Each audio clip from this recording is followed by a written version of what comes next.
Če svoje avtomobile parkiramo na pločnike in kolesarske steze, s tem ogrožamo ljudi, ki so tako primorani zapustiti svoje dodeljene pasove in se vozilu izogniti po cesti.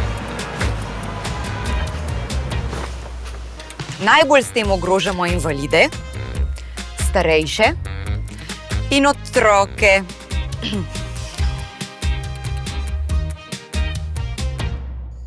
Torej si zapomnimo, vsi smo na isti poti in močnejši pazimo na šibkejše.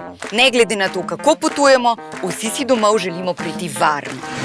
Pustimo pločnike in kolesarske steze tistim, komur so namenjeni. Nič, samo 5 minut. Nič, ni bilo parkinga. Vedno pomislimo na bolj ranljive udeležence v prometu in poskrbimo, da bodo varni.